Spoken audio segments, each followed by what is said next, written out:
I'm going to let the participants all in, but Jonathan, just say the word when I should stop sharing my screen.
Hello, everyone.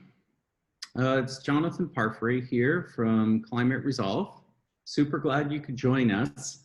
And welcome to the fourth class from Insurance 101 for Climate Activists, helping climate activists better understand the insurance world as new policies are currently being proposed. And I want to give thanks to our friends at Resilient Cities Catalyst, that great new organization out of New York City that is the phoenix that has risen from the 100 Resilient Cities effort from the Rockefeller Foundation, and they're continuing to do great work.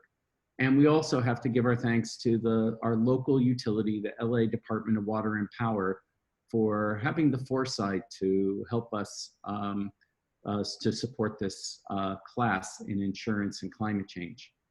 And for the first few courses, I think you'll remember that Wendy really led us down a great path to better understanding the insurance world and how it intersects with climate change. And she's going to be reviewing that. And I hope that you also remember that our instructor is Wendy Nystrom, and she attended Boston University, and she majored in geology and geochemistry, began working as an environmental scientist and working on contaminated sites and making recommendations to regulatory agencies. And then she moved in to environmental and pollution insurance in 2001 and has become a subject matter expert in this arena. And she is currently a member of the LA Metro Transportation Authority's Sustainability Committee and is an incoming commissioner for the City of Beverly Hills Department of Public Works. And so this class today is going to focus on flood. And with that, I would love to bring in Wendy, who will lead us through today's class, do a review of previous classes, And we are going to have some breakouts. So there's some time for Q&A, and there will also be some polls that we're also going to take. At this time, I would also like to say that you may have thought that next week was our last class. Well, no, we're going to have another one because there's just too much information out there. There's just too much to talk about. So instead of 5 classes, we're extending it to 6, and we will be circulating that information very shortly. So we just couldn't get it all in 5 classes. So is that a good thing? Is it a bad thing? You decide. We'd love to hear from you. I'm turning it over to Wendy. Wendy, take it away. Thank you, Jonathan. Let me real quick share my screen for everybody.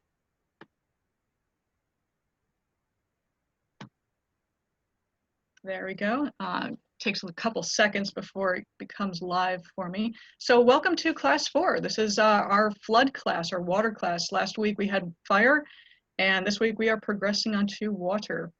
So moving into course overview, introduction, what we had before, went to pollution, went to fire, now we're into water. And 5th class would be human health and heat. And then the 6th class, as Jonathan just said, brand new class, just decided to add on to what the next steps are for insurance. What are we seeing? This is a lot to have to do with you guys, with your input, your comments.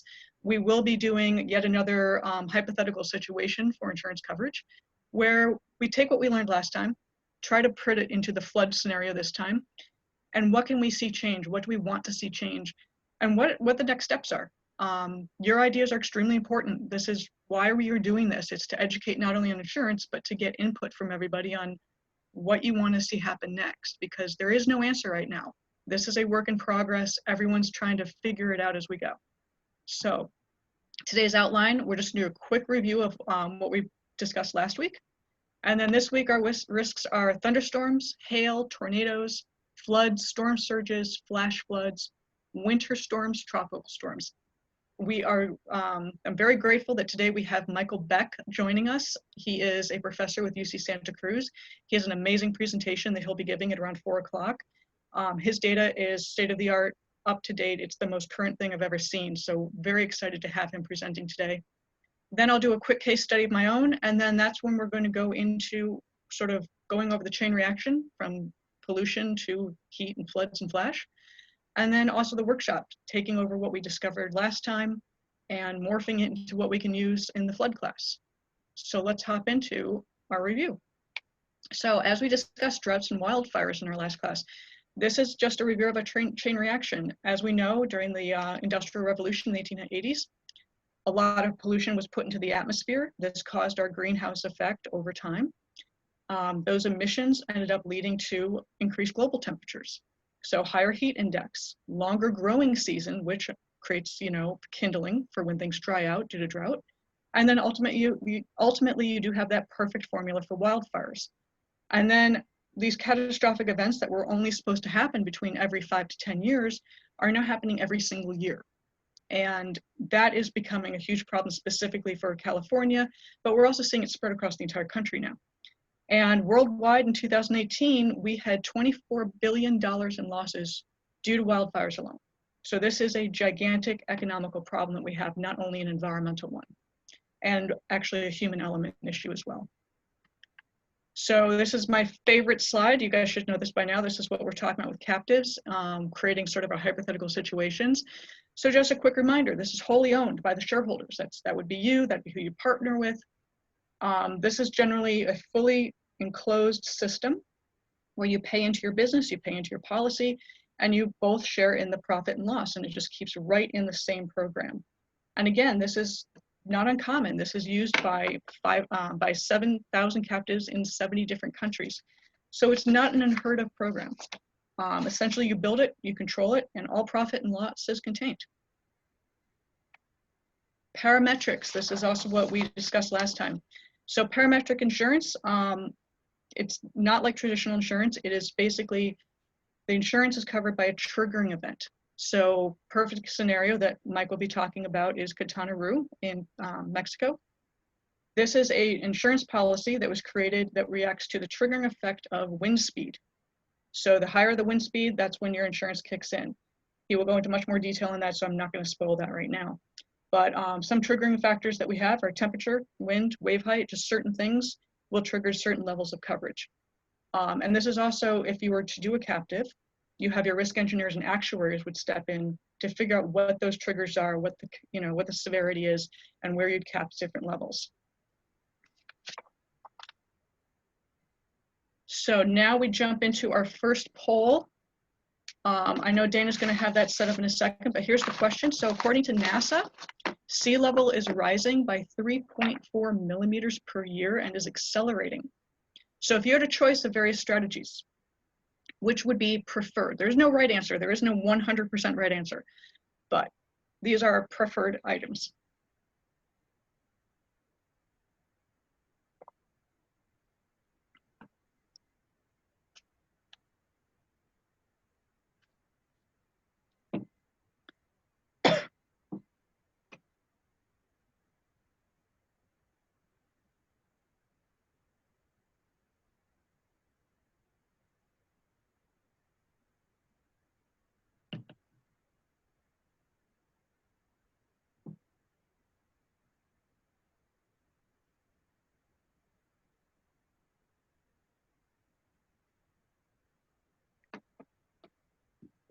Wendy, it's interesting to see that a lot of people are willing to let San Francisco flood. There's only one. I was going to comment on that. So yeah, Jonathan and I had this discussion. When we were discussing this, I was 100% focused on mangroves, artificial reefs, natural reefs, and Jonathan brought up the fact that in San Francisco, those just aren't possible. So they have to have a seawall. And if you think about, oh, well, we can install an artificial reef in the bay. Well, you have shipping lanes, so you really can't. So it is a very interesting dichotomy we have of where you live depends on what you can install. And Mother Nature does ultimately win in the end, but we have to kind of deal with it now and how we can kind of manage things now. So we will end that. Of course, in the greater San Francisco Bay Area, wetlands are an option. They are the estuaries. It is one of the largest, I believe, in the world or the United States. I forget which one. And building them out, they're doing that in Boston. They're building out these wetlands, estuary areas. And it's a great concept, great idea. But like if you think about where the airport is, I'm not sure that would work because I know the airport's right against the water. And I think the Embarcadero is right on the water because that was the example Jonathan gave. So again, where you are completely dictates what you can do. And we'll be going into some of those scenarios shortly. So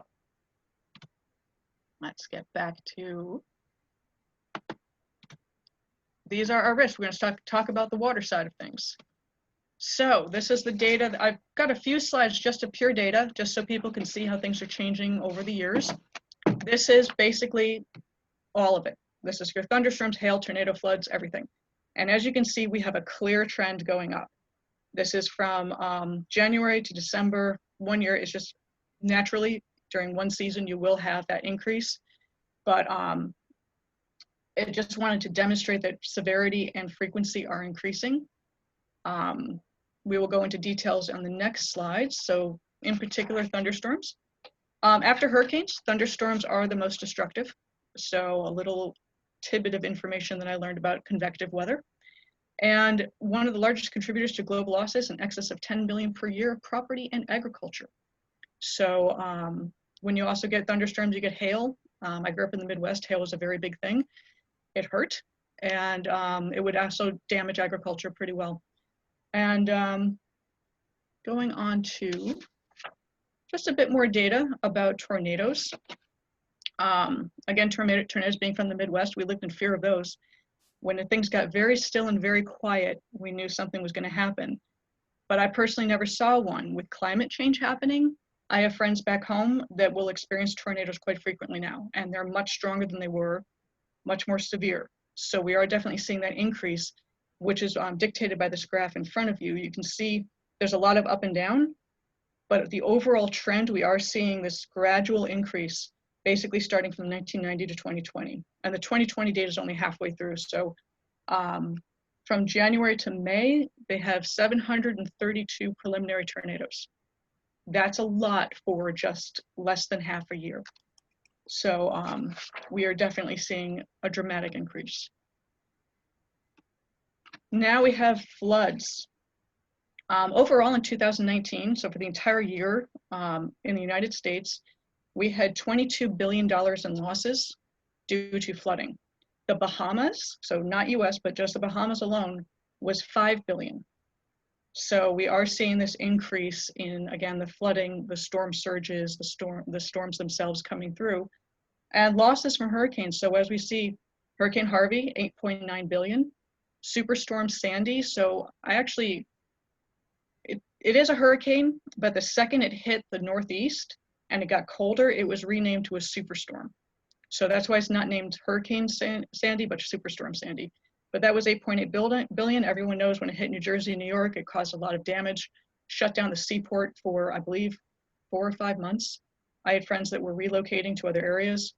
And then Hurricane Katrina, everyone remembers that one, that was 16 billion.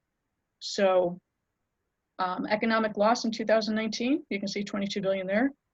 And then in the forecast, 54 billion is expected.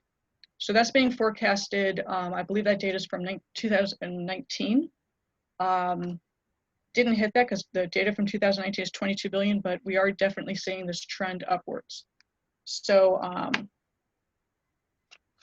just some more on how climate change is exacerbating our risk. The top 3 states, we have Florida, Louisiana, and Texas. So you can see these number of single family homes at risk. 358,000 in Florida. Florida is extremely flat. So any kind of storm surge, even sea level rising, you're gonna have erosion. You're just gonna have things everything's gonna be flooding on in. So this is real data, and these are real concerns for how do you protect your property? How do you respond to storms? We're gonna go forward with the insurance coverage. How do you cover these things? Because there is no immediate way to stop them, but we have to be able to figure out how to manage it. So we are exacerbating the risk. We are seeing changes in precipitation. So warmer air can absorb more moisture, and that increases your rainfall. So again, heating from climate change as a result of pollution, as a result of greenhouse gases, all of this is interconnected and having this chain reaction happening that is affecting our weather patterns. Even jet streams are changing. So we have about 600 million people that live directly in the world's coastlines. And there's a great little quote here from the New York Times that scientific projections have ocean level rising by 1 to 4 feet by the end of the century. I would actually want Mike Beck to tell us if that's true or not, because he's actually in the forefront of this data. And then with projections of more ferocious storms and higher tides that could upend the lives of entire communities. I believe that entire communities are at risk. We have quite a few people living on coastlines. Just not sure about the 1 to 4 feet by the end of the century. I think that remains to be seen. And real quick, this is just a 1-year comparison. So March 2018 versus March 2019 had a large flooding event happen, Missouri River and North Central. There was $10 billion in damage, 3 deaths. And it was triggered by a large storm, heavy precipitation, and then snow melt and flooding. So snow melt's a big deal when you get the right time, which is usually March and April. That's when all that water's coming down, is coming through the groundwater. So when you have super saturated soils, it can no longer absorb it, and that's when you get your flooding events. So millions of acres of agriculture was affected. Numerous cities and towns. You had damage to roads, bridges, levees, dams. What people also don't really think about is sort of the human element with, you're gonna have contaminated water, you're gonna have waterborne diseases, you're gonna have contamination that people are exposed to they usually wouldn't be. So that's also something to think about for those that have to live in those environments and are exposed to that. There will be long-term health effects, even short-term health effects where people might be exposed to certain parasites. Definitely something we'll talk about in class 5, which focuses on human health. Moving on to winter storms. So the only difference between a winter storm and a tropical storm is the fact that precipitation is at a freezing temperature. So very similar things, just one is ice cold, one is hot. So Winter storms, we had 3 billion in insured losses in 2018, and in 2017, 1 billion. So again, this graph that you're seeing is very up and down, but you can see that overall trend over the years is absolutely increasing in that number of storms. And it's not just the number of storms increasing, but it's the severity that we're seeing. So we're seeing much bigger, much stronger storms coming through and absolutely decimating areas. So that is where, again, climate change is coming into effect. It's definitely exacerbating an existing condition, and it's something we have to pay attention to. And on to tropical storms. This is, I believe, our last slide. This is just a quick graph of tropical storms. So the only difference between a hurricane and a tropical storm is 1 digit. Hurricane is 74 miles or more. Tropical storm is 73 miles per hour or less.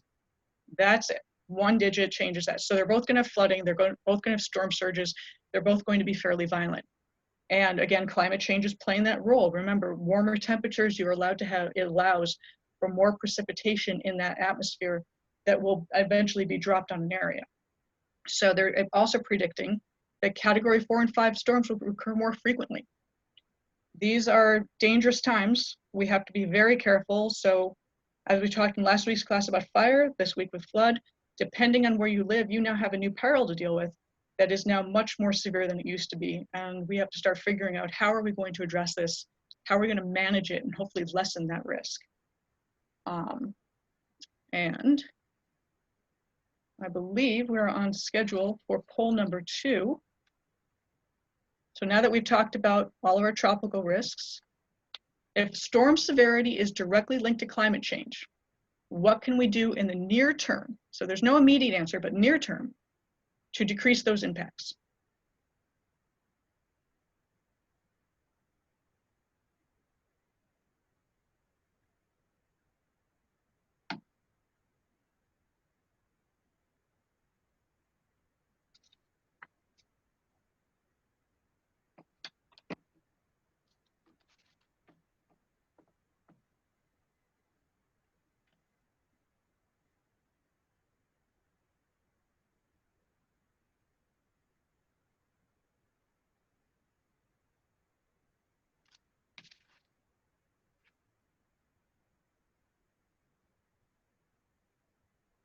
Okay, so all of the above, that, that's the answer I would go with. So closing fossil fuel plants, it's something that people are working on. It's not something that we can do immediately. So depending on where they, what jurisdiction you're in, what political activity there is, some people are moving forward to closing plants, some are not. Capping emissions would be great, putting scrubbers on the smokestacks. It's a financial issue, so that would be great, but again, it's an individual choice. Restrict and eliminate single occupant vehicles. So metropolitan cities, depending on where you live, some will have those congestion tax areas. New York has it, London has it. Personally, I haven't seen that really decrease much in the congestion. I was just in New York about a year ago, and it was still just as busy as ever. It's just it costs more to go. I think that there's a happy medium we could find, improving public transit wherever you live, not just LA, but everywhere, having it be more reliable. But single cars are definitely contributing. And then all of the both would be great. I think that is the ultimate decision that we need to work on. So again, as these initiatives come up, this is your chance to voice your opinion, whether it's voting on certain things or doing grassroots. I know that the city of Los Angeles is discussing congestion tax to get people to not drive in downtown LA and to take public transit. So just something to think about. And thanks, Jonathan. yes. This class really focuses in on the nexus of climate impacts and insurance. And I anticipate that Mike is going to be talking about that intersection of the two. But we also have in this class 2 individuals who study ocean-related flooding in California. One of them is Juliet Fincy-Hart with the USGS, and the other is Marika Schulhoff at USC Sea Grant. And I'm just throwing it out there. If Juliet or Marika want to weigh in on the current sort of presentation and have anything to offer, anything else to offer? Yeah, absolutely. I mean, anyone that wants to jump in and ask a question or say something, please do. With Mike's presentation, I know we have a Q&A afterwards, which I've seen his presentation. It's unbelievably fabulous. And I know it'll probably spark a lot of conversation. So if you guys wanted to wait till after that, his presentation is next. We're scheduled to do that at pretty much now, 4 o'clock. So if anyone had anything specific, just I guess now would be the time to ask. See if anyone's raising a hand. I don't see any. Okay, move on to introducing Michael Beck. So I had the pleasure of reading some of Michael's papers a few months back. And preparing for this class, I thought, wow, it'd be fantastic if I could get Michael to be our guest speaker. So called him up, we had a lovely conversation, and I would say probably 5 minutes in, I asked him, just blurted it out, do you want to be my guest speaker? And fortunately, he was kind enough to say yes. So I would like to introduce Michael. Dr. Michael Beck is a research professor and head of the Coastal Resilience Lab at University of California, Santa Cruz. He has served for 20 years as lead marine scientist at the Nature Conservancy and has advised government agencies in the US, Germany, UK, EU, Philippines, Jamaica, and Grenada, among others, as well as collaborating with the World Bank and many companies, including Munich Re, Swiss Re, Lloyd's of London, and Risk Management Solutions. Mike has authored more than 75 peer-reviewed scientific papers and numerous op-eds, including the New York Times and The Hill. He has been a Fulbright Fellow and Pew Marine Conservation Fellow, and you can find more on his work at www.coastalresilience.ucsc.edu. And he aims to reduce risks to people, property, and nature in his work across science, policy, and practice. So with that, Michael, if you would like to take over, I will stop sharing my slide and you can pop up yours.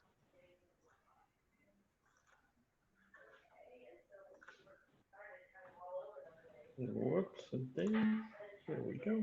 Okay, can you see my screen now? I can, you just need to put it in slide mode. Got it. Perfect. Okay, thank you for the very nice introduction. I'm very honored to be able to speak to everybody today. I hope everybody's having a great afternoon and been staying safe and sane in these crazy times. I am really heartened to see how many people voted for wetlands and reefs in the first poll, and I didn't even get to vote. Really appreciate that. And what I'm going to cover is, well, what's the evidence that these nature-based solutions can actually play a role in risk reduction? And how do we use that together with the insurance industry and with disaster recovery agencies to really build a more resilient future and one where we're both achieving management objectives in both risk reduction and environmental conservation. So that's what I'm going to try to wrap all together in a short amount of time here. And it's wonderful to see some friends and colleagues on the line here as well. Okay, Wendy has already covered very well that risks are rising. It's important to remember that those are risks and payouts from both private sources, the insurance industry, but also public sources. So again, this is very important as we think about disaster risk and risk reduction. And what I'm going to cover is, well, what's the role of habitats in reducing those risks, and how do we combine that with insurance? And we are seeing really wide-ranging effects of environmental degradation, including these really significant erosion and beach escarpments in places all along, for example, the coast of Cancun, Quintana Roo, and the like. In some earlier work, about 5 or 6 years ago, we showed that reefs can play a very important role. More broadly, what we showed was that even during hurricanes, reefs can reduce 97% of the wave energy that would otherwise hit coastlines. All of you have probably been on the beach somewhere and watched surfers offshore riding waves. But what they're doing is basically riding the waves created by reefs. Here in California, rocky reefs for the most part, but in tropical areas, coral reefs that are taking that wave energy and dissipating it offshore so that you can be watching 20-foot waves from the shore in Hawaii, standing in the sand with your Mai Tai, only getting little lap-ups of water. That's nature working very effectively for you. And this is kind of a nice little flume video of how that works for mangroves, where waves are coming in, hitting the mangroves and the vegetation. They knock down the waves, hold back the surge so that you're getting much less flooding on shore. And this is backed up by a great deal of actual evidence, not just this very nice visualization of it. I'll often be contrasting this with gray infrastructure, and just to be clear, the sorts of things that we're talking about when I talk about green reefs and wetlands versus gray, these kind of seawalls, breakwaters, groins, and the like, which is what we're investing hundreds of millions, billions of dollars in worldwide. I like to show this graphic because when we first started examining, well, where could nature play a role and why should we be concerned about insurance and disaster recovery? It was really these data that most inspired my colleagues and I to think about how we would do these risk reduction solutions, you know, where we should be investing. So we looked at funding over a 10-year period for conservation, so restoration of reefs and wetlands, a few tens of billions of dollars in that time period. And we compared that to a variety of other sources of infrastructure aid that were going to gray solutions. And in particular, just looking at payouts from storms, whether insured payouts or total payouts, that's our tax dollars and the tax dollars of many other nations for disaster recovery. They're enormous compared to what we're spending in building our resilience with green infrastructure. In the conservation community, we talked all the time about wouldn't it be amazing if we could double these conservation budgets? And yeah, that would be amazing. That would be awesome. We should be trying to do that. But what about if we could change just 10 to 15% of the way that we spend our insurance funds and our post-disaster recovery? That could do a huge amount for ecosystems across the US and globally and build better resilience to these disasters. So in order to do that, in order to be able to work closely with the industry, in order to work closely with the banks and lenders, we had to be able to show that we could estimate, rigorously estimate the values of habitats for flood risk reduction using the same tools as those used by the insurance industry and engineers. And working with the World Bank, we developed some guidelines for how to do that, again, following these approaches. But took a look at this simple 5-step schematic. There's a whole series of models for estimating waves offshore, global waves, as it were. Then those waves need to be modeled, and that flood energy needs to be modeled as it comes near shore and gets modified by near shore processes. Then you need to take that flood water over habitats, estimate their effects, see how much flooding that turns into on land, and then assess those flood damages across the storm frequency distribution. So from your 1 in 10 year storm up through your 1 in 100, 1 in 500 year storm. And then you do that with and without your habitats in place to be able to understand what is the role of habitats in reducing those risks, okay? So this diagram here shows a hypothetical line for what the flooding would look like for a 1 in 10 year storm with your habitat in place. And then we remodeled to assess, well, if we took out the habitat, how much worse would the flooding be? Where would your new flooding line be here in the dashed line? And so, in essence, all of the people and property between those two lines represent the benefits of keeping those habitats in place. And again, this was really important because this is using the same tools and approaches that the insurance industry and the disaster recovery agencies like FEMA are using to estimate the benefits of any kind of structure or any measure for reducing those risks. And we had to put habitats on that same plane. So really simple, right? You know, very easy to do. No, don't worry. I'm not going to go over the whole figure with you. I just want you to know that there are lots of elements behind this kind of modeling to go all the way from offshore dynamics to the consequences and the damages of those flooding and the benefits of these solutions. But these data exist, and so we can use them to be able to estimate and value the benefits of these solutions. And I'm going to show you an example, a global example of how we did that with coral reefs. And so what I'm going to talk about here is comparing scenarios with and without reefs, okay?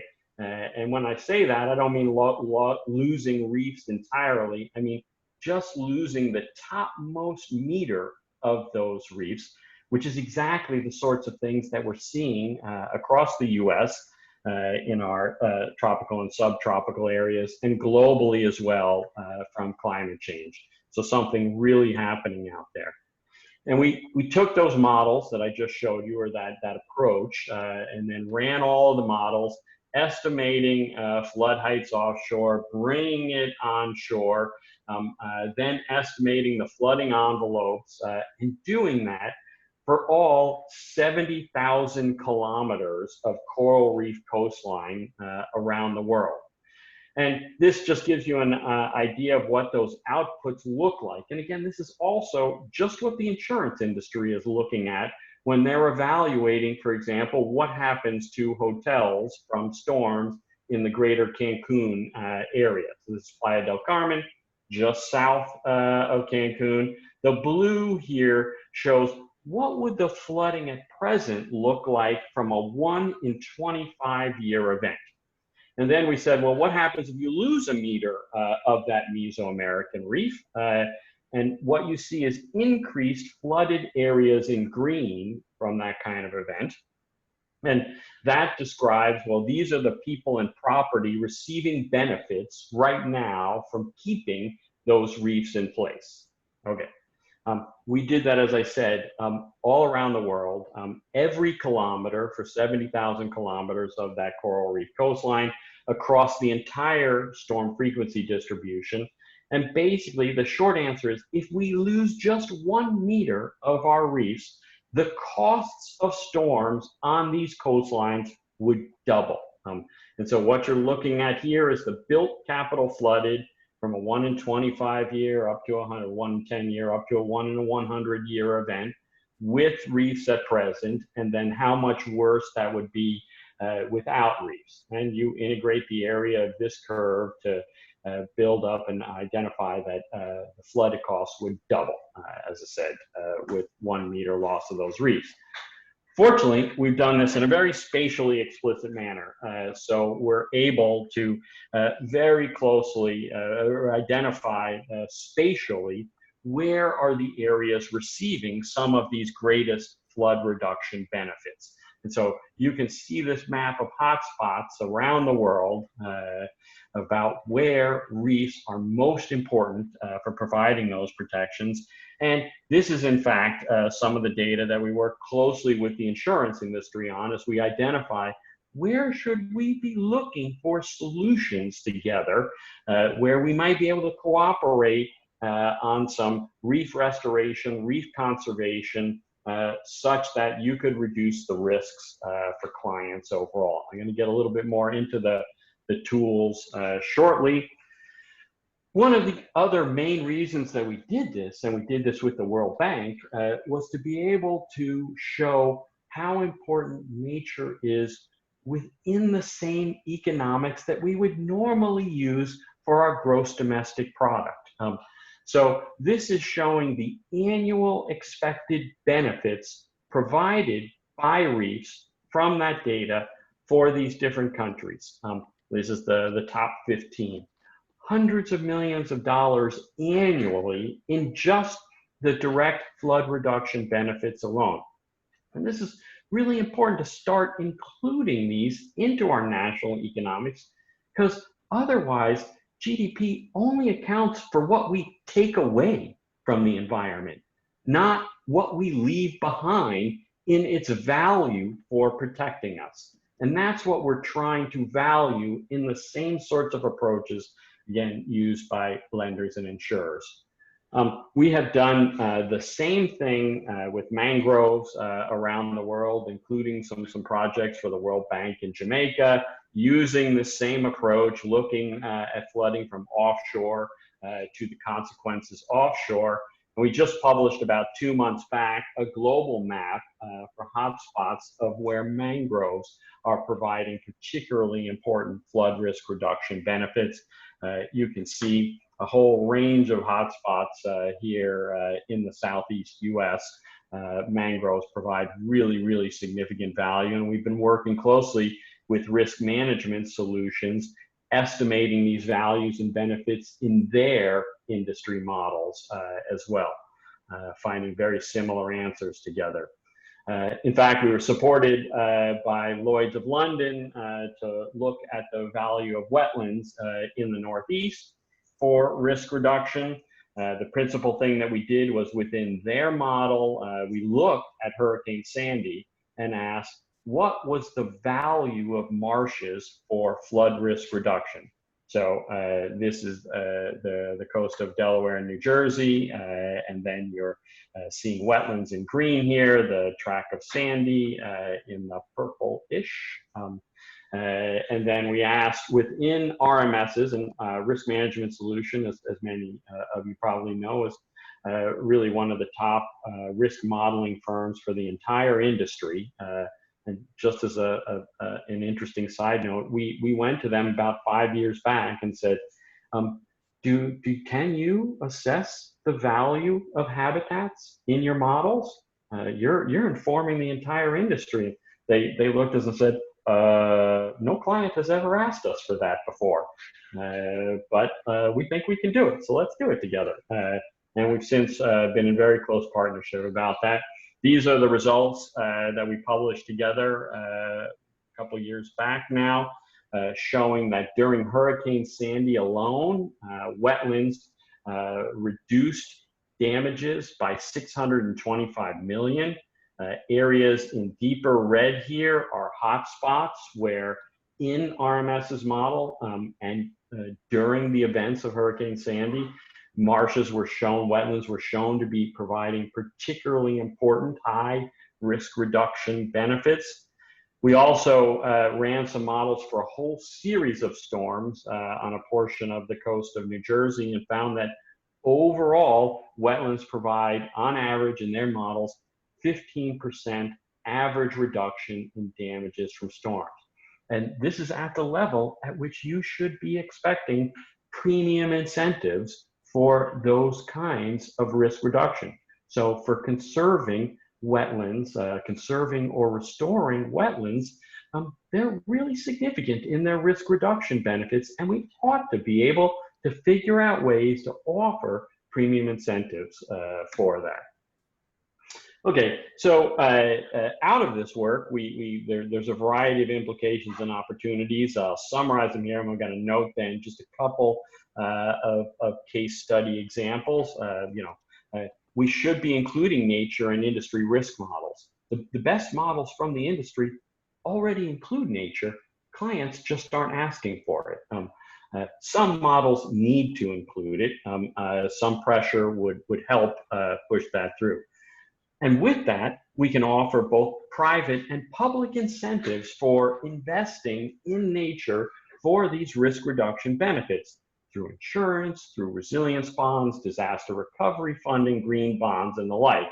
And we ought to do a lot more prioritization of adaptation and resilience building in these investments, including in how we invest gobs, that's a technical term, money in infrastructure around this country. Right now, think about the number of roads, coastal roads, that are largely defended by gray solutions, riprap everywhere. This is around the world as well. Islands all around the world, for example, but coastlines all around the world, those are all defended almost exclusively by gray solutions. And really that's for someone like myself, and I hope for activists like yourselves, that's an enormous sum of funding that we ought to think about how it could be used a little bit differently with more resilient solutions in mind. Last year, we worked with the INSU Resilience Fund, which is a global partnership looking to use insurance to reduce the vulnerability of 400 million people globally, to look at where there might be opportunities for insurance and ecosystem-based adaptation to overlap. And of course, you're going to get the presentation. So these are links that you can get to all of the literature. And I should say everything that I've covered from the work that we've done today, you can access off of our website. In this report, we examined a dozen different case studies. So there's a kind of a full development of each of these, and these are some of those relevant to California in particular, including something, for example, my friend Louis Plumberg on the phone, who has worked very closely on the work here on California State Bill 30 and looking at where ecosystems, where there may be insurance opportunities to help support ecosystem conservation. There are a variety of things in that report that you can look at. One of the things that we do cover and that Wendy has referred to is this first of its kind insurance that the Nature Conservancy and Swiss Re led in developing for the reefs off of Cancun. And as I showed you from some of the data before, and which was actually some of the data used in the overall modeling, the Mesoamerican reef on this coastline is incredibly important for providing protection to these businesses and to the people who rely on those businesses for their lives and livelihoods. So extremely important, but being damaged very regularly by storms, as any infrastructure, natural or otherwise, is. Now, reefs have an ability to self-repair, but there's only so much that they can do, particularly when they're being challenged by climate change. And so we now have developed an insurance policy for the reefs that if they get damaged, which is to say, if their risk reduction benefits get impeded by storms, there's a payout to help promote the restoration of those reefs. And this here gives you just a little bit of an idea of the structure of all of how this works. So the municipalities pay into this trust fund. The trust fund also has payments now, which are used for both some reef conservation as well as training the local divers who will help repair the reef right immediately after a storm event. One of the really important parts of a parametric payout, an insurance policy like this, is that the payout can happen really rapidly. And you can put people to work really, really rapidly from a parametric style payout. And that's incredibly important because the storm will have damaged the reef, knocked off the coral heads, thrown them all around into the lagoon, still alive for about 2 weeks. So if you can get out there, and trust me, after hurricane, the conditions are not great, but nonetheless, really not great for a diver. If you probably not having dived in such conditions, I have. It's not super fun, but this is a really important time period for helping to restore what you can or recover what you can from the reef, and then after that, also pay for the restoration. The governments, the Nature Conservancy, the hotels all pay into this fund. It helps to buy the insurance and it helps to pay for the various actions to be able to restore and recover that reef. Out of that entire report, we did find a number of things that we suggested to the industry that would be really beneficial for making it more possible to jointly combine these objectives in environmental conservation and risk reduction, including nature-based solutions in the tools that underwriters use is really important. Right now, what I showed you from the insurance industry was essentially their state-of-the-art models include habitat. But the state-of-the-art model is not what underwriters use. They get a watered-down version of that. Now, that watered-down version actually needs to include habitat if we're really going to be able to drive new investments towards ecosystems.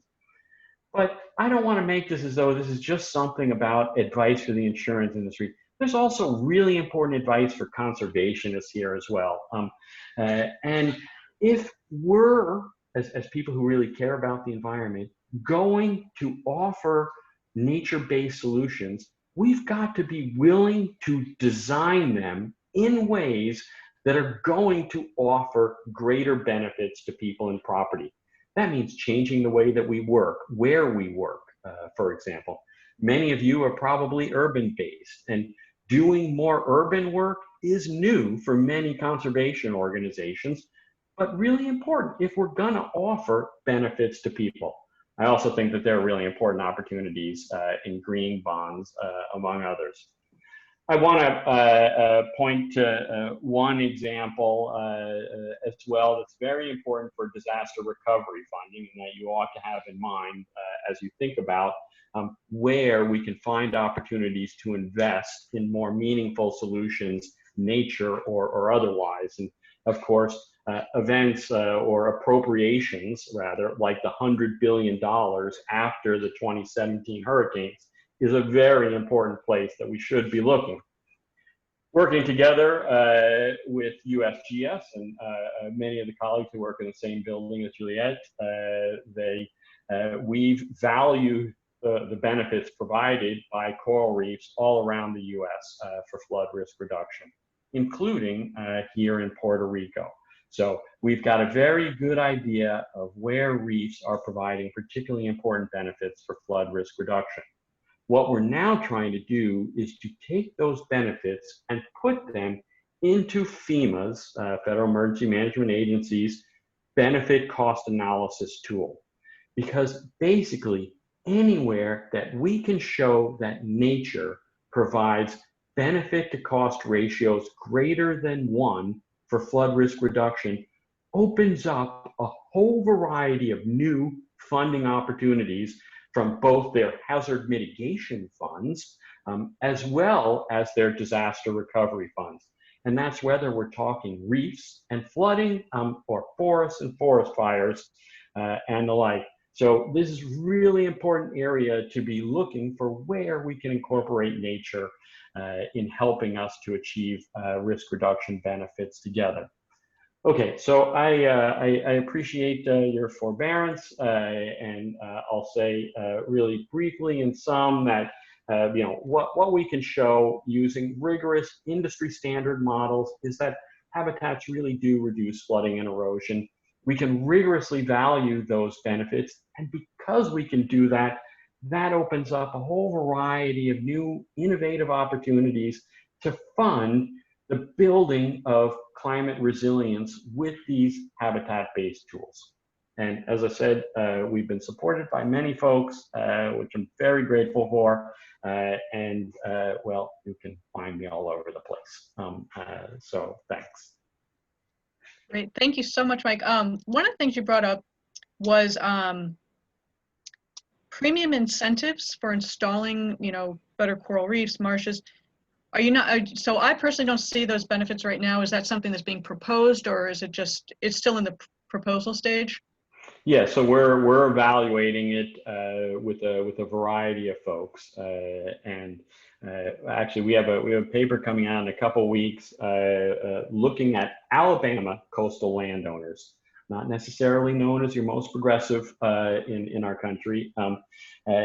They have noted that just a little bit of incentive could cause them to switch from building bulkheads, which is what they do now, to restoring wetlands. It doesn't take a huge signal. You don't have to figure out how to pay for it all in the incentive. An incentive just gives you a reason to think about it, says, oh, I can get some money back.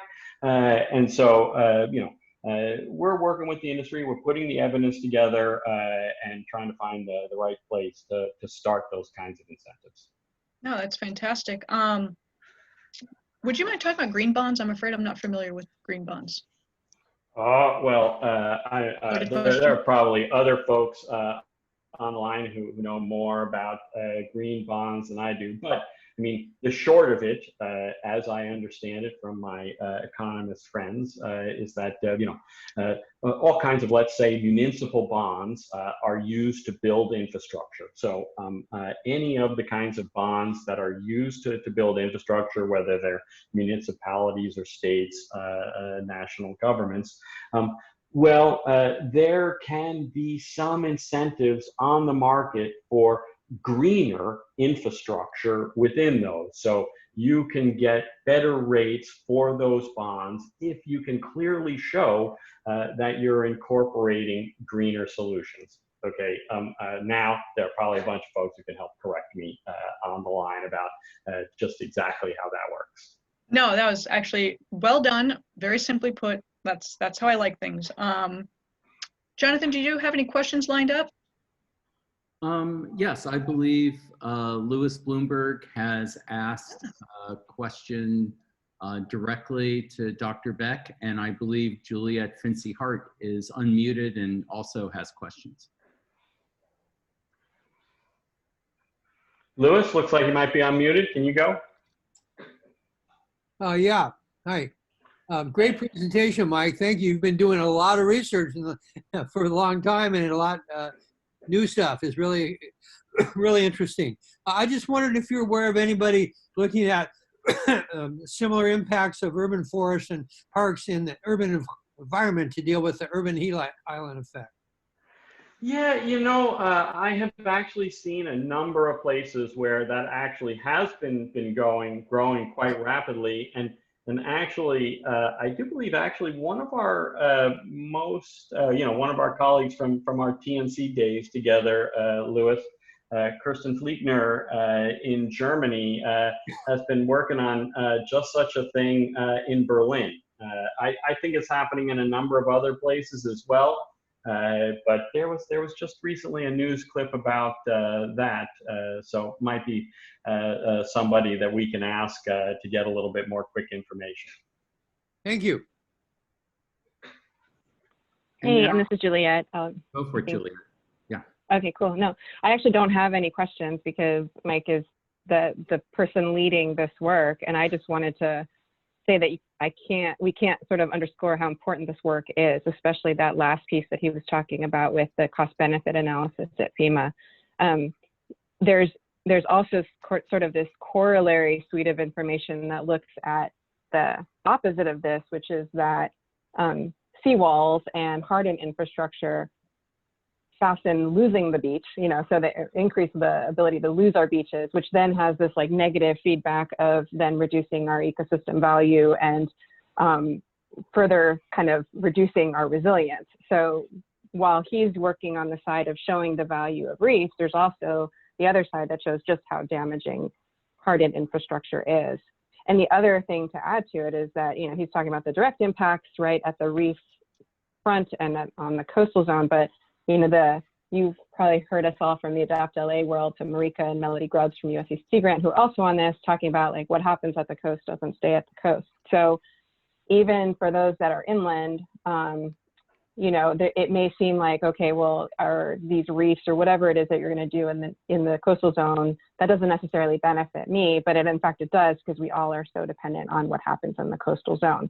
So there's even more importance that needs to be put on making sure that we maintain our resources along the coast for the resilience.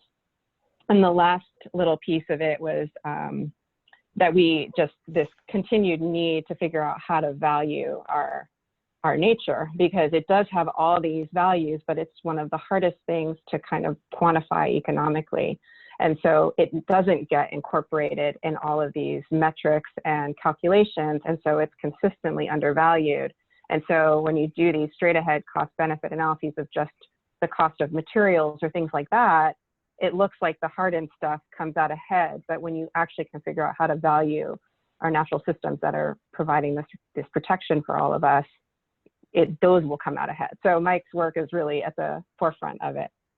So the only thing I would add is our team at USGS, and Mike is working with some of our grad students and all the whole crew, but you know, we give the bad news. And so we can tell you all the kind of impacts that we can expect from sea level rise and coastal storms, et cetera. And so I am always sort of the bummer at the party. And so it's great because then Mike and his work and TNC and all the amazing groups out there that are taking our kind of raw data, are taking it and then putting it into these useful products that can help people move forward.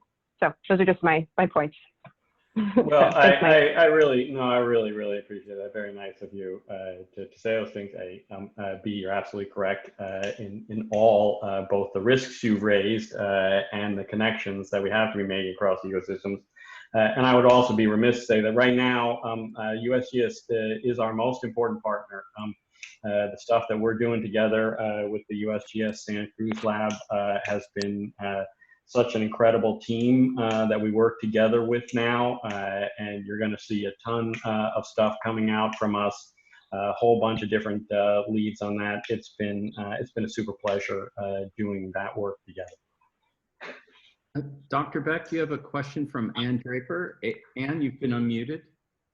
Thank you. Actually, this is a comment. You were talking about incentives.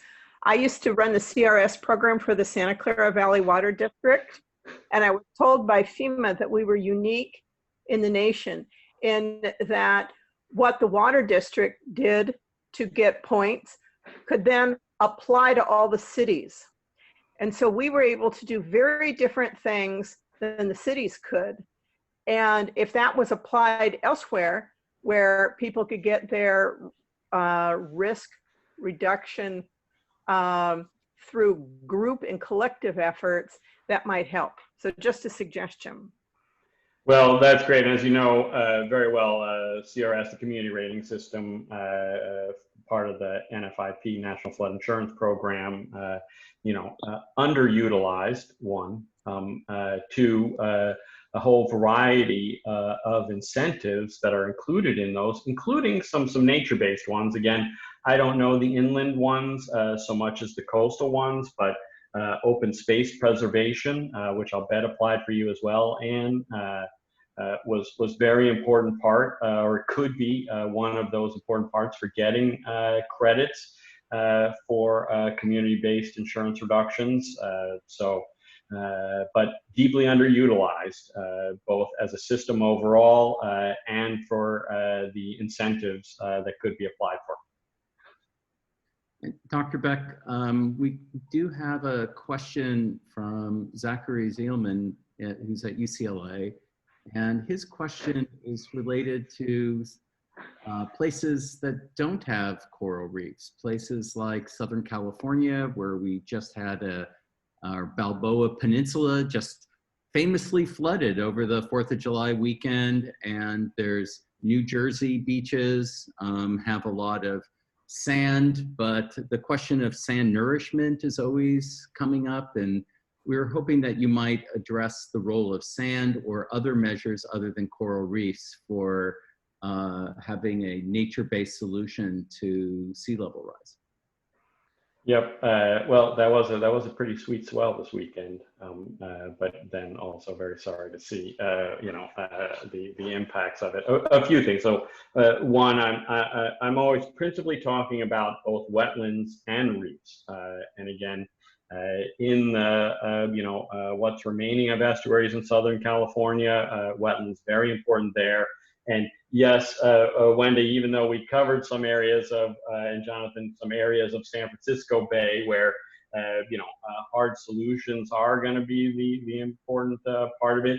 If you look throughout the greater Bay Area, there are many areas where wetlands are incredibly important, and we have huge amounts of resources really just in harm's way behind receding wetlands. It would be really important to do something there and in Southern California. Yes, there's been a lot written pro and con about beach nourishment. I think done well, it's certainly a better option than if we were simply hardening.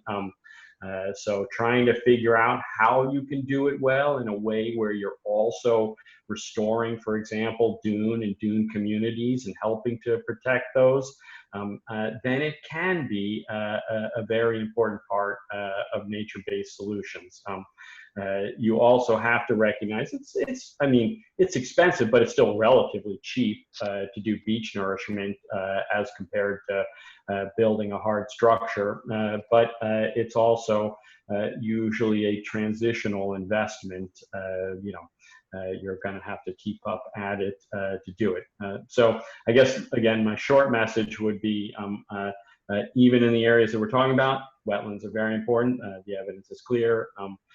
Second, where we can invest in more natural solutions, including the dunes as part of that, a really important part of what we can do.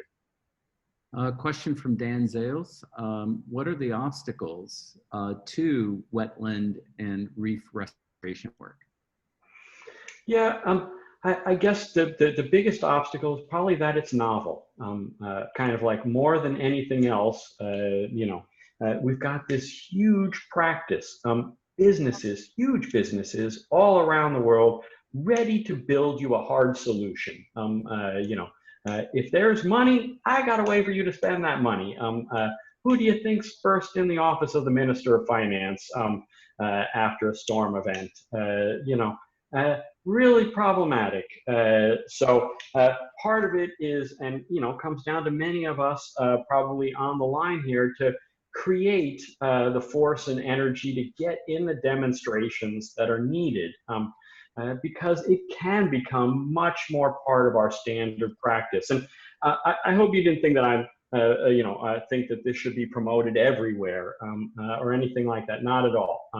There's a sensible way to do this, but there are many, many places where we've got unsensible, hard infrastructure that we ought to be relying a lot more closely on nature. And we've just got to build those examples to make it a common part of practice. I'll also say I've been actually really heartened, almost surprised at the beginning of this, that, it is about insurance. I was surprised at how open insurers are to looking at these solutions. And so for many of us, it comes down to then showing what the practices are, because they're totally open to it. If you can show them something that works, they're game, at least in my experience. I totally agree with you on that. So one last question from Chelsea. It's a rather specific one. It has to do with the Quintana Roo example. And it was basically on the mechanics of it. And maybe, Louis, you know this answer as well.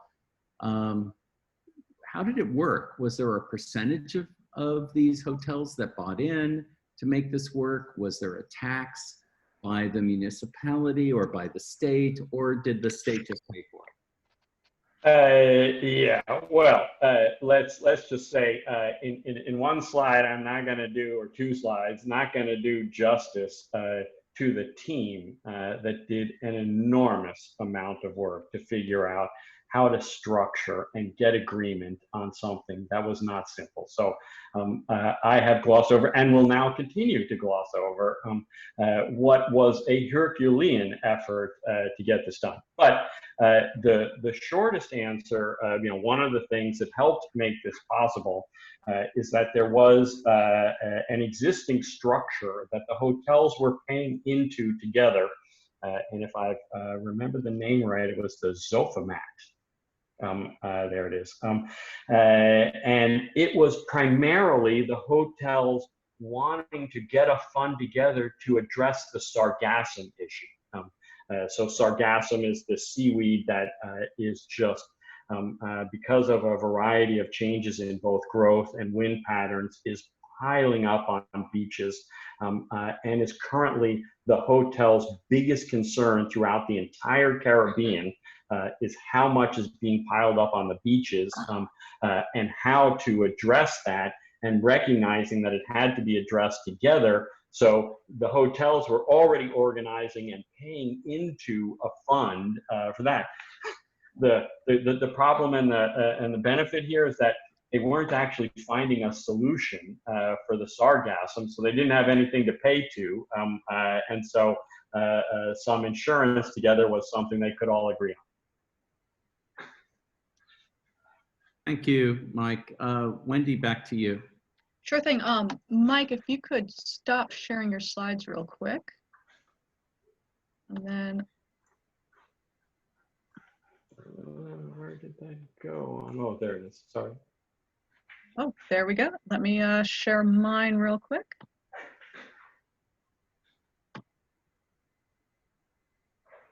Back to your face.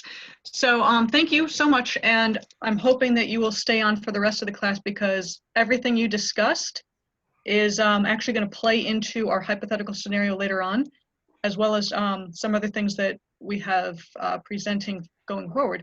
But real quick, our poll number 3, because of the information you provided, I read an article that was misinformed.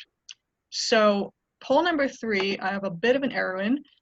I say in Mike's presentation discussed the insurance policy that protected coral reefs, ultimately protecting the tourism industry and beaches in Cancun. The government paid for the premium. Now this is where I was misled. Apparently this was money paid by the hotel industry into a fund. So let's correct that statement that it was paid for by that hotel industry into a fund. Let's just say the error is not yours, Wendy. There are many elements of this story that we could go into sometime over a drink. Okay, so we will leave it at that, and so we'll just hop right to the questions. Who should pay for it in the future?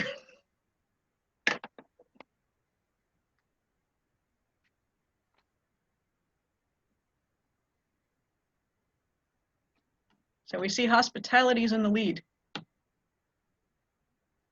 So I'm going to unmute Louis Bloomberg, who assures me he can shed some light on this. So Louis, you are now unmuted. Yeah, thank you.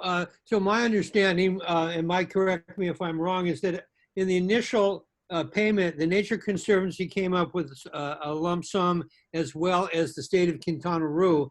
And the Quintana Roo was drawing from other revenue it had collected, and that would have included the tourism tax that the hotels paid.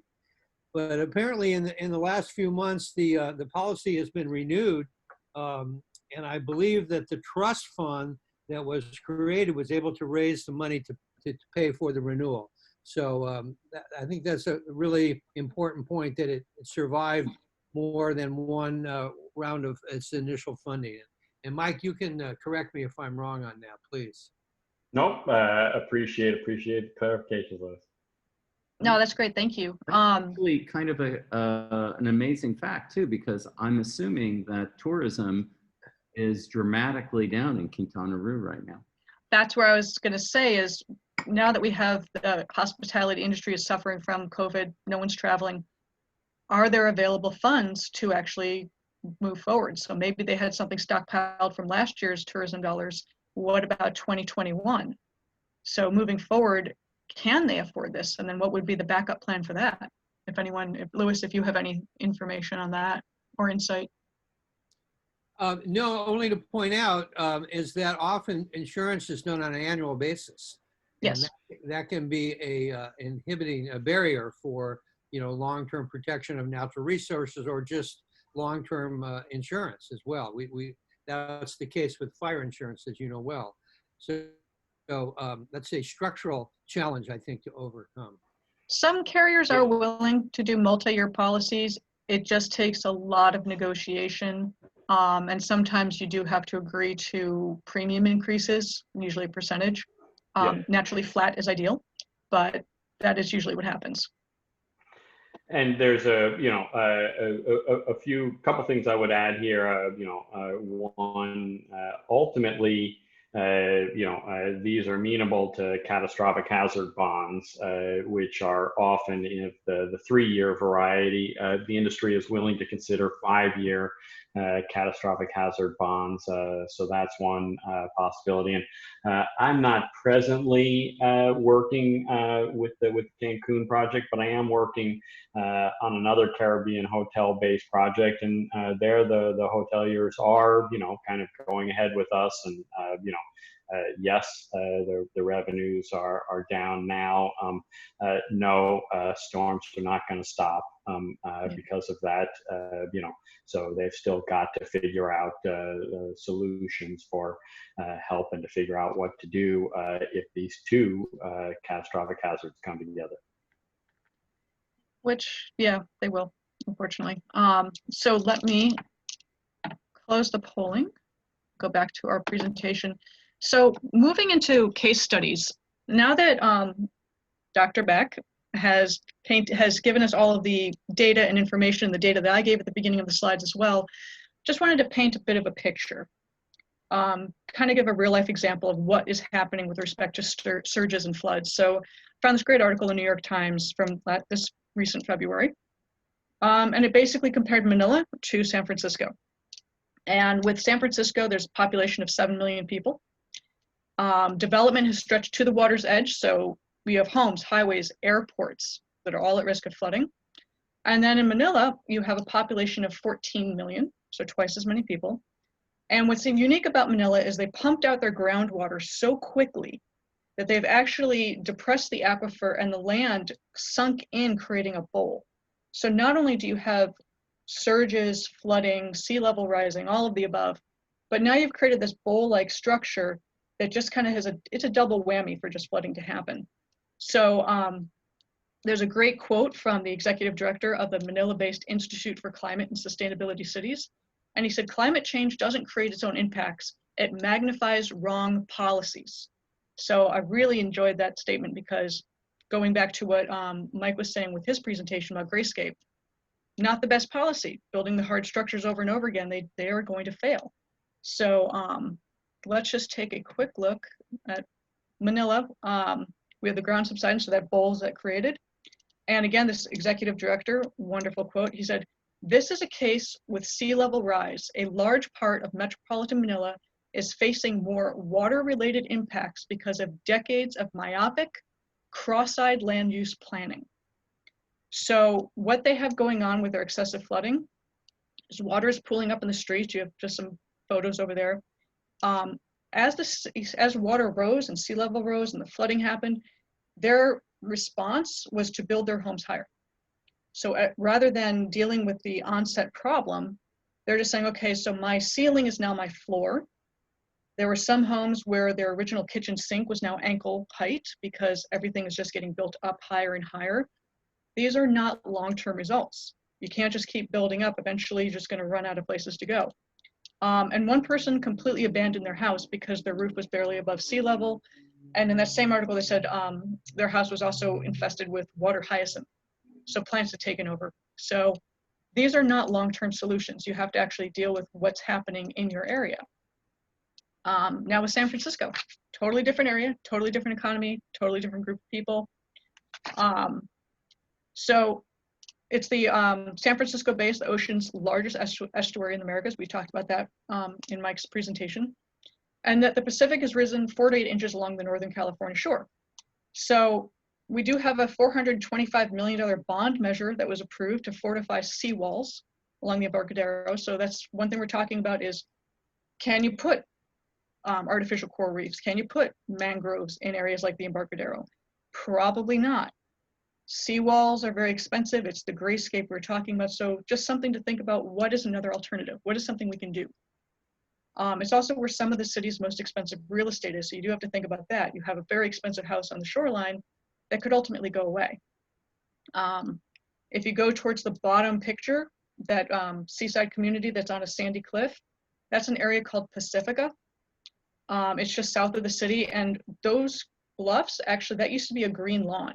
So that extended far out. They had a nice green lawn in front of them. And over the years, you just have erosion that is completely just shedding away. And those houses are now at risk of falling in. In fact, I think some, Mike, you might know this better than I believe some have probably fallen in just from the erosion of that sea cliff happening. So these are real life scenarios. This is what's actually happening as a result of these floods and storms and surges, and not responding with like a nature-based resolution. So, Wendy? Yes. Quick question. Yes. Are you familiar with the National Flood Insurance Program and how that plays out in the San Francisco Bay Area? Not with how it plays out in the San Francisco Bay Area. Okay. Did you have something you wanted to share, or? Not at this time, no, thank you. Okay.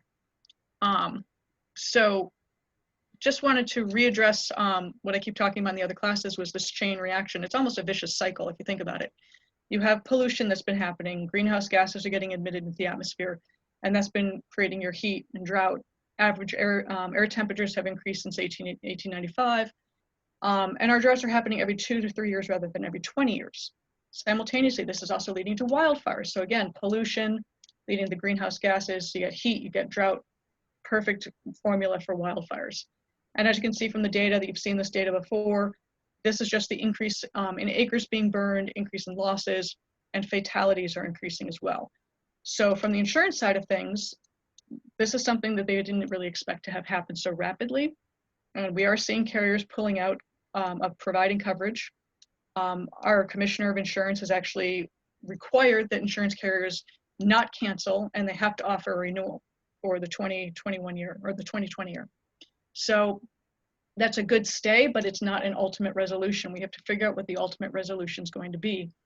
And that is also not raising your premiums by an exorbitant amount. So 20% premium rate increase, that's average, unfortunately. Even if you have all the incentives in place, you're still probably going to see that. Non-admitted carriers, there was an article that I read saying that some were estimated to be up to 500% premium increase. So that's excessive. That's not excessive. It's just alarmingly large. If you were paying a certain amount one year and now you're seeing 500% premium increase, that's unobtainable for some people.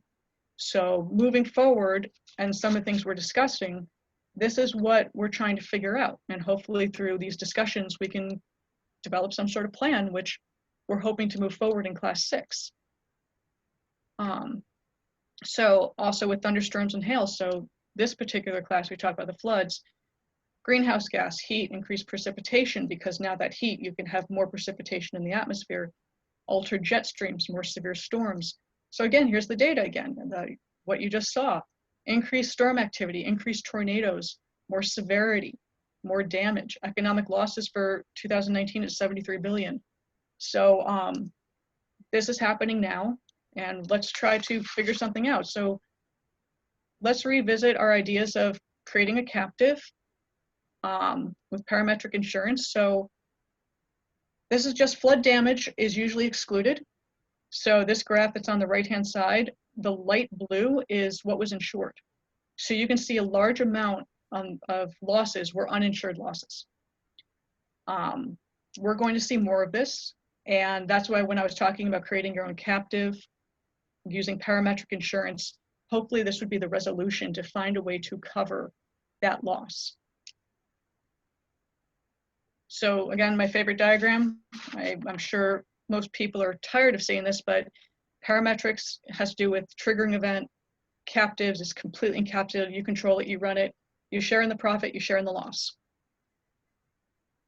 Now, our last class, which we talked about wildfires, and we had strong reactions, we had good reaction, we had a multitude of reactions. One of the takeaways was when Ed Morales had discussed removing insurance carriers from that alliance and placing them as excess, which was a great idea. And I thank Ed for that, because it does remove sort of a layer of complication. By removing the insurance carriers, you now just have your utility companies, your homeowners, public entities are involved. Create that captive. Excess layer is primarily everything that's on your primary insurance. It's just like a Lego block that sits on top. So if you want 10 million of excess, it's a 10 million limit that sits right above your primary layer. No changes in coverage, nothing. Whatever's covered underneath is supposed to be exactly covered above. So always read your policy, make sure there's no exclusions, or make sure your insuring agreement says that it's supposed to follow the underlying. You just want to make sure everything is actually saying what it should be. But typically excess is supposed to be follow form. Now, moving from wildfires to floods, we have a couple changes. In this example, I'm using San Francisco, so I'm hoping that we get a lot of interaction here. 46 square miles, 4.7 million residents. So the theory behind this is create a captive with whatever entities you like, and we'll get into that, that covers all of San Francisco.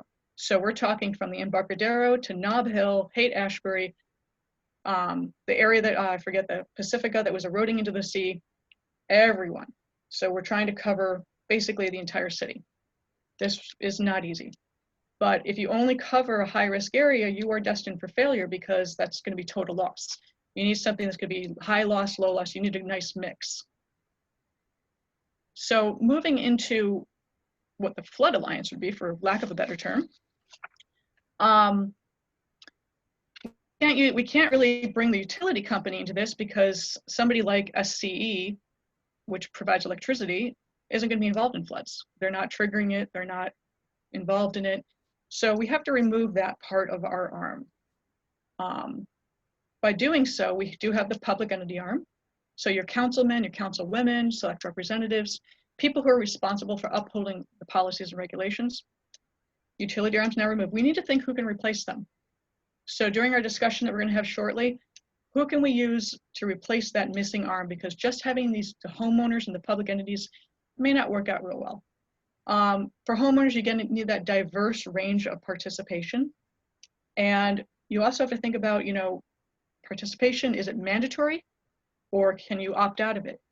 If you make it mandatory, that would have probably some pushback, because you can't really force people to do something they don't want to do. So that's going to be a big discussion, hopefully, of how do we work around that to make sure that we get a nice, solid swath of people. And then carriers are moved outside of that, as we discussed. So creating our captive,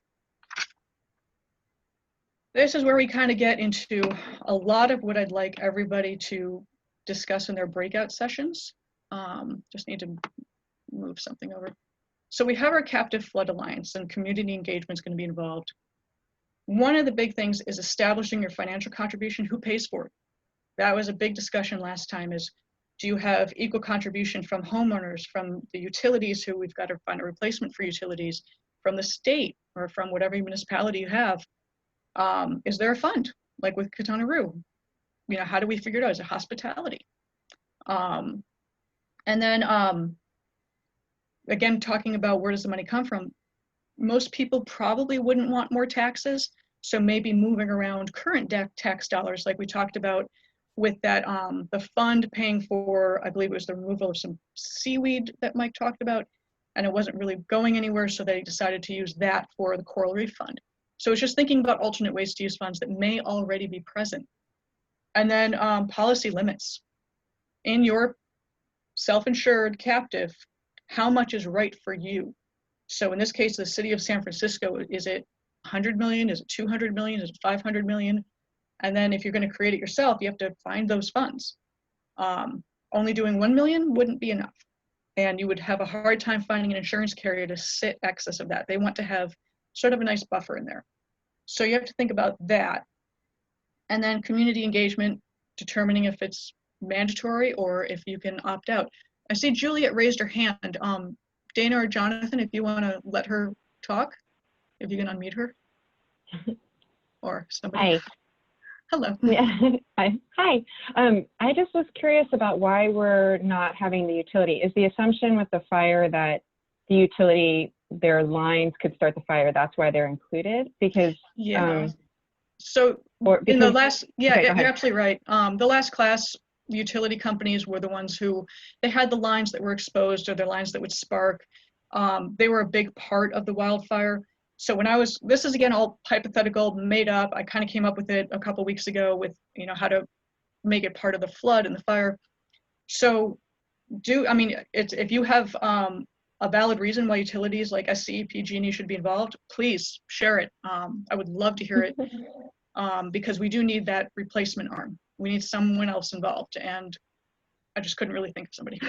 So Yeah, well, I sort of do feel like they should be because they are part of the community, right? So they're located in the coastal zone. They have a lot of assets. They're part of the whole system. So I mean, some of the city, some of the utilities are within. I mean, San Francisco is a unique case, right? Because they have their utilities within there. But I mean, there's all the indirect impacts. There's like the lines that feed into it, et cetera. But I don't know that they're part of it. And so there's some private entities that are utilities that are part of sort of the ecosystem, if you will, of the city of San Francisco thriving. And so they have a stake in it. They may not be causing the flooding necessarily, although you could back out that, you know, they're providing dirty energy, which increases greenhouse gases, which, you know, then leads to higher sea level rise. So I don't know. I wouldn't necessarily toss out the utilities or give them a buy on this one. actually, I love that statement that they are contributing to the pollution. That's great. I'm going to write that down. Because I had not considered, you used the chain reaction that I just came up with. I just blocked that out. No, that's great. So maybe we pop the utility back in and explain to them how they do have a stake in this. They are also not only a shareholder, but they are a stakeholder. And again, is you know, Ann Draper raised her hand. So Ann, if you want to go ahead. I think you're on mute.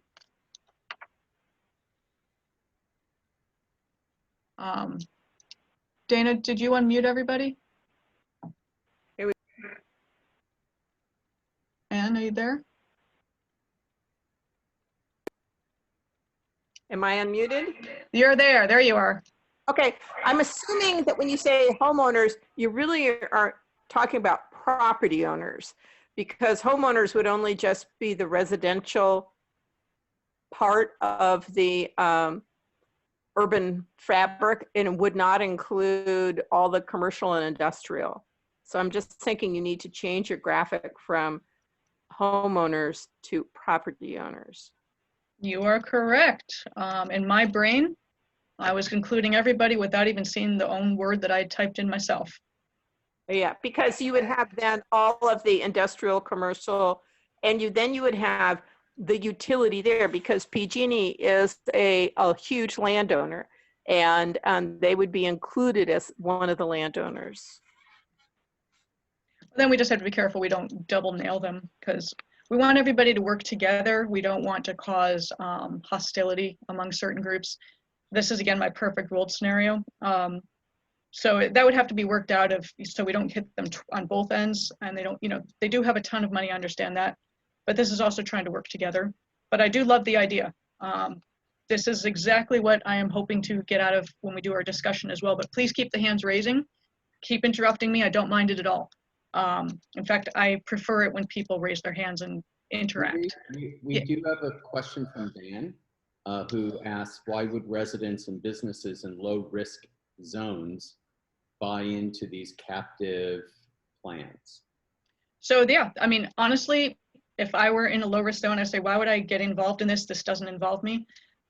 That would, unfortunately, if we only cover high risk people, then it's deemed for, you know, it's doomed for failure, because you need to have that swath of fabric that has every different type of person in it. So that would also have to be worked out, is what levels or what trigger points do you have for people involved? So someone in Nob Hill probably never going to flood, not as badly as someone in Barcadero. So then it's about, you know, this back and forth of who's involved to what level, who benefits, because, you know, it's equal losses for equal profits. So moving, you know, I'm definitely looking forward to class 6, because all of this information I'm going to take and hopefully create a much better model that maybe you guys could take to your, you know, your municipalities, take it to your commissioners, whoever will listen, because it's got a good idea we've got going here, and your participation is huge. And Anne, if you want to, you can, I've seen you raise your hand, go ahead and hop in. Are you still on mute?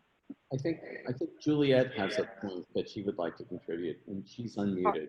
Okay. Okay, here we go. I'm just going to say that, this is Anne, is that one of the arguments of why low risk areas for flooding would participate is that the utilities that they use, and let's use sanitary sewer facilities, are in high risk areas. So I've often said, if you flush your toilet, you have an interest. And so there are other utilities that are governmental services, but are of interest to everybody, even in the areas that are less likely to flood. Very, very good point. And it also opens up to other utilities outside of electric. So correct. I'm writing that down as well. And Juliet, if you wanted to pop in. Yeah, and that's a great point, and that gets to the cascading impacts piece of it. So, and that gets right back to the what stays in the coastal zone doesn't, or what happens in the coastal zone doesn't stay, right? So that's that point. And then the other question though that I had was, are there instances where a captive could be multi-hazard, right? So even if you can't sell people on the fact that flushing their toilet makes them connected to the coastal zone, they have to watch Nemo or whatever that movie was called. But then can you then, if you have like a fire and flood, which is the problem in the Bay Area, then do you potentially catch those people that they don't care necessarily about the flood zone, even though they should, but right. So then there's the dual pronged. I don't know if there've ever been multi-hazard ones. And that's something that could also be explored is, you know, it doesn't have to just be a flood group. It can be a flood and wildfire group. And the captive can be created to address both. So people in the low risk flooding areas are probably higher risk for fire, and vice versa. So this way you can capture both of those people. That's excellent feedback. That is brilliant. And then going on to, before we hop into our discussion real quick, I think there's one more slide. This goes into the nerd insurance person in me, where we talk about, and this is simplified. Bear with me. What goes into these little circles on the right-hand side is a myriad of system mapping that I've done that I realized if I showed it to you guys, I would give you all headaches. So this is very simplified, talking about once your fire flood program is established and your captive is established, you actually have to write the policy, get your underwriters, management, legal review, approval within the alliance. So make sure that everybody agrees that this is what the language is going to cover. And then you have to train people. So whatever underwriters or however you're issuing these policies to your constituents, you have to make sure they all look the same. Every property is going to be different. Every person's going to be different. Every entity is going to be different, but you want to make sure decisions are made the same way. So if I were to go to underwriter A and simultaneously to underwriter B, that I see identical quotes with identical premiums. You want to make sure everyone's treated in the same format, and hopefully with models that are up to date. As Mike Beck mentioned, our underwriters are not working with the most recent models. I'm not sure why that is. It might be because of cost. It might be due to availability. I'm not sure. And then it's releasing the policy and then servicing it. So this is just sort of that full circle scenario, just so you guys can see a very, very, very simplified view of what would happen to bring this all back to the full circle. With that though, we have time for a 10-minute breakout session. Unlike last time, this is more towards the end of our class, but here are some questions for you guys to think about. And if hopefully you remember it, but it's everything we just discussed. So with this example, how much should they self-insure? So how much should they have in their own captive policy before buying excess? Who should manage it? Who should be, you know, the one in charge? You know, again, too many cooks in the kitchen, you're going to have people arguing. So it's establishing who's in charge of the ultimate say. Who has the final say in this? Who should replace utility? We discussed that. Let's not replace utility. Let's bring them in. Let's bring in more. Let's bring in more people. Let's bring in plumbing. Whatever you guys can think of, just keep adding to that list. And who should invest financially or contribute, so who pays for it? And who should pay for the excess layer? And how much should that excess layer be? I also heard that in the last class, some people have trouble unmuting their phones, their microphones. If you just hover over your picture, you'll see something that says mute or unmute. So just click on that. And to turn your video on, usually that's at the bottom. So if you kind of scroll down, you see a little toolbar pop up, and it should be on your left-hand side. There might be a little X through it, so you can just pop that and it'll show show your video. So with that, Dana, I will turn it over to you. You can have people jump into their breakout rooms, and we'll see you guys in 10 minutes.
Wendy, we had a great session.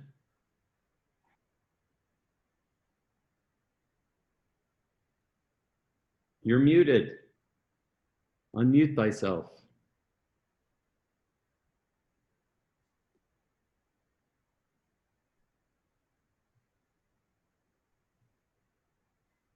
Okay, sorry about that. My entire grid went away and all I saw was my own slideshow, which crazy. So bear with me.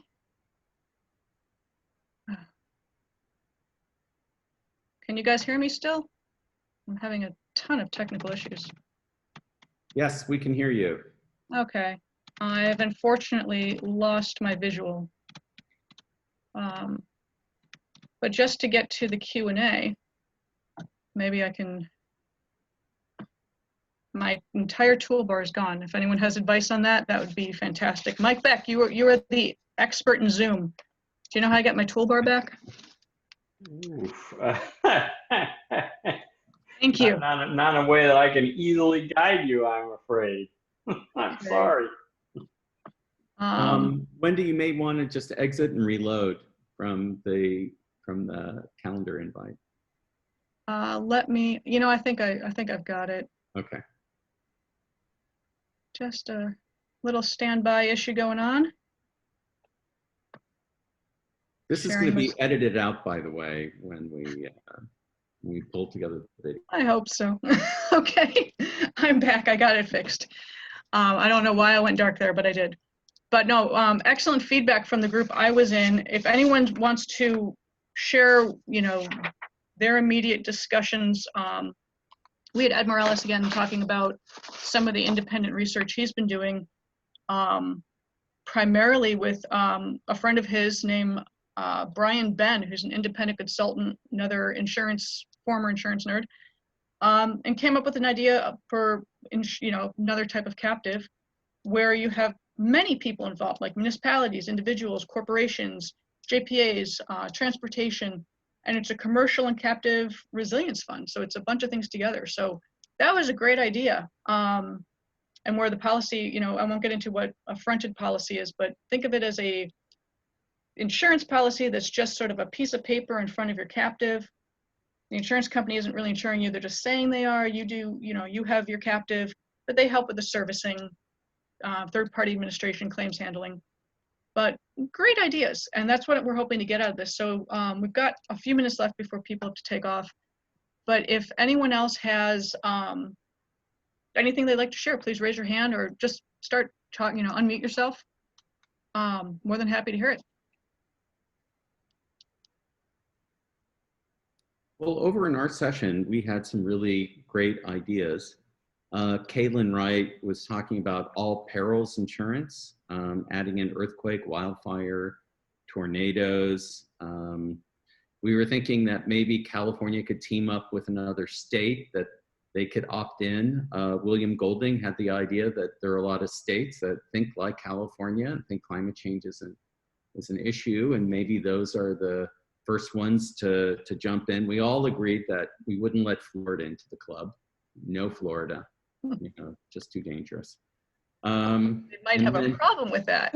No, I'm joking. It's a joke. It's a joke. And then I was thinking that we could book Glenn Pomeroy at the California Earthquake Authority to just expand the scope of their insurance to include climate risk. That'd be great. Solve all our problems. I don't know Glenn personally, so apologies for that. That's me joking. I'm just writing all this down. But so Mike, did you want to chime in on any of the stuff that, you know, I know you're more of the science guy, not the insurance guy, but I'm sure you've got something to say. I have to admit, we covered a little bit more of some of the cat pond issues in our group, and it's actually a very good question. I forget who raised it. I'm sorry, but whether or not cat bonds could offer disincentives for some of these behaviors, and I hadn't heard that before. You know, like I hadn't heard folks offering that as an issue, but actually something I want to dig into a little bit more.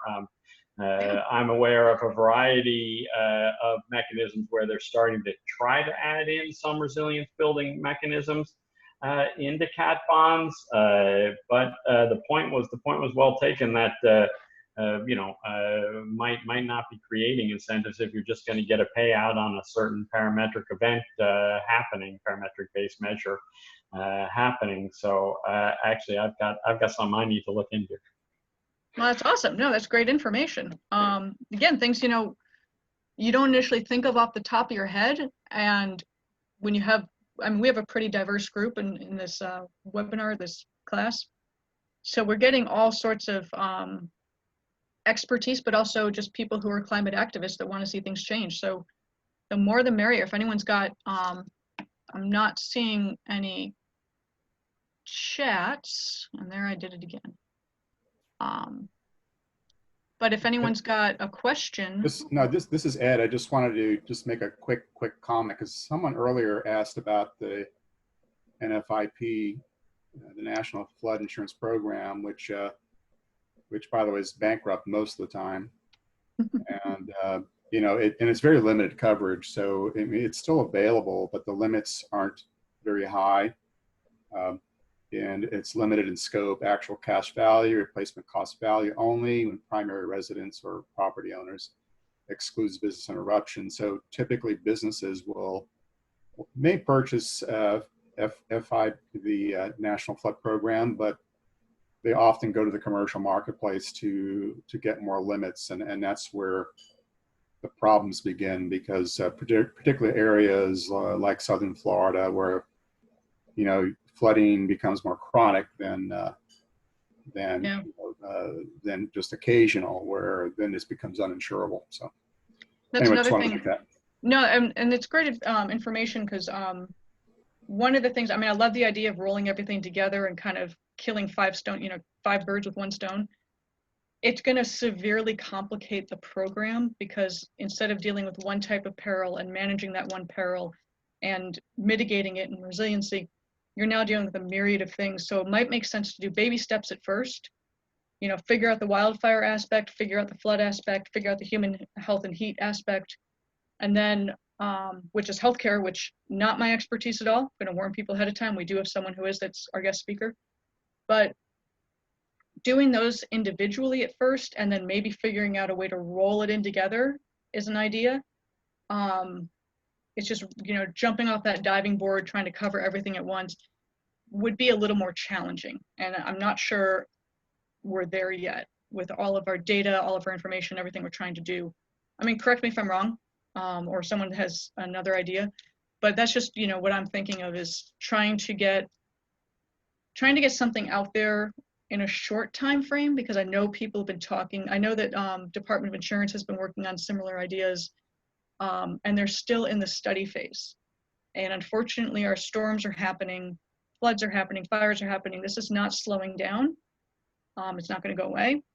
And in all honesty, it's going to get worse. And when we had Joy in the last class, she ended it with basically pray, because we are going to see a bad fire season.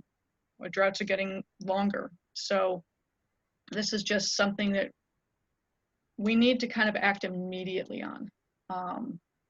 I don't know, I think someone might have had a question, or if there was something in the chat. Wendy, I believe we've come to the end of our class. It's now 5:30. So I just want to thank you, and I want to thank all the participants for this lively discussion. Dr. Michael Beck, thank you so much for joining us. It's been great. And for all the participants, I think you really added to this. Lisa, do you want last word? You can unmute yourself. Oh, yes, hi. Yep, I just unmuted myself. Yeah, I had just made a comment to Jonathan privately. This is just something to just kind of put in your, for us to put in our heads maybe for the 6th class, is how I know that the next week was supposed to be our last class, but we're going to have another one after that. Is how to continue these discussions that we're having after the course is over, and also how to continue our education on insurance, and it's linked to climate change. So it's like, you know, part of these next steps, what can we do? How can we become more educated and things like that? I think maybe, I don't know, you had planned for class 6, but I think that would be something very exciting to be able to think about what we can continue, because there's, you know, like we've said, so many different perspectives and experiences, learned experiences in this group. And I've learned a lot, and I would love to kind of find out what we can do more to keep the conversation going, and maybe have more kind of courses like this, which I know is dependent on funding, but that's mostly what I wanted to say, to just kind of plant that bug in your ear. Thank you so much. It's a wonderful comment, and I think it's a nice note to end on. Again, thank you, Wendy. Thank you, DWP. Thank you, Resilient Cities Catalyst. We'll see you next week. Thank you, guys. Bye. Have a great night. Bye-bye.